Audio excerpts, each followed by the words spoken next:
Okay, next हमारे पास है कि ड्राई आइस रेफ्रिजरेशन है हमारे पास। ओके, नेक्स्ट हमारे पास देखो ड्राई आइस रेफ्रिजरेशन किस तरह से वर्क करता है।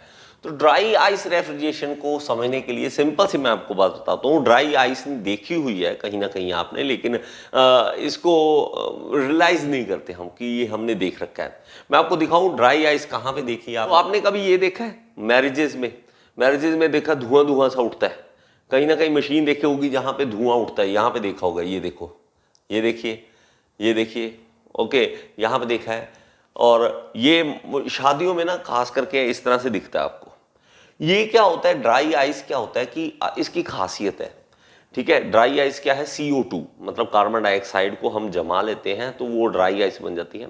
उसकी खासियत क्या है कि वो कभी पानी नहीं बनता, सीधा वाष्पीकरण हो जाता है उसका। बड़ा अजीब सा नहीं है, सीधा वाष्पीकरण हो जाना कि मतलब सॉलिड से हमें पता है कि लिक्विड बनता है, लिक्विड से फिर वो वेपर बनते हैं। लेकिन ये नई चीज आ गई कि सॉलिड से सीधा वेपर, भाई लिक्विड बीच में से गायब कर दिया।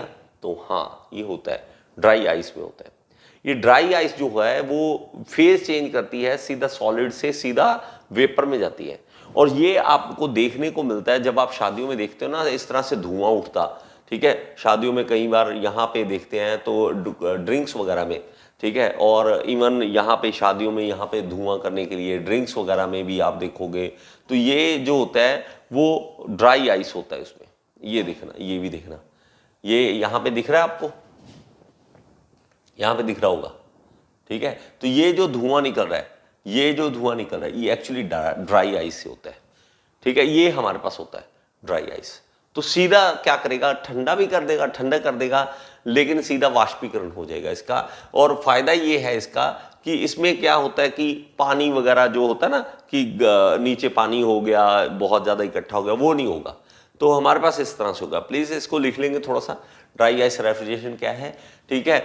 इसको क्या कहते हैं, in this method in place of ice, dry ice that is solid carbon dioxide. तो इसको लिख लो सॉलिड कार्बन डाइऑक्साइड, इस तरह से लिख देना। तो ये पूछा हुआ है कि dry ice solid carbon dioxide क्या है, सॉलिड कार्बन डाइऑक्साइड क्या है, वो ड्राई आइस कहते हैं।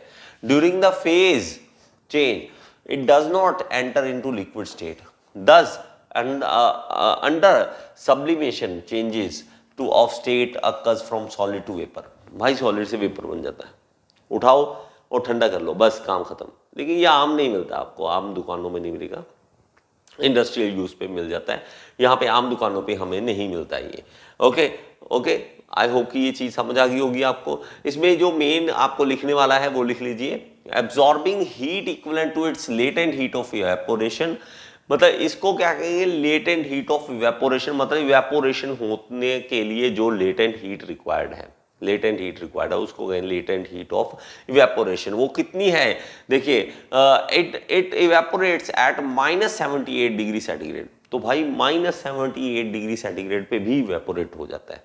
तो पहले तो हमें अगर लेके आना है, ट्रांसपोर्ट करना है इसको, तभी बहुत ज्यादा ठंडा रखना पड़ेगा। नहीं तो -78 से थोड़ा सा ऊपर -77 हुआ, ठीक है, तो उसने इवेपोरेट कर जाना है।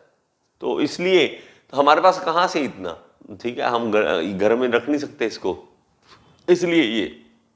Okay, so this method of refrigeration can produce much lower temperature than ice refrigeration. तो हम इसको और ज्यादा कम टेम्परेचर कर सकते हैं। तो -78 डिग्री सेंटीग्रेड पे भी ये इवेपोरेट हो जाता है। प्लीज इसको लिख लेना। ओके, हेलो दोस्तों, क्या आप जूनियर इंजीनियर बनना चाहते हैं और पाना चाहते हैं सरकारी नौकरी या किसी प्राइवेट कंपनी में इंटरव्यू क्लियर करना चाहते हैं, चाहे कोई भी एग्जाम हो, SSC JEE, RRB JEE, ISRO, NHPC, all state AE JEE exam के लिए सबके लिए एक ही कोर्स काफी है, all in one AE JEE course.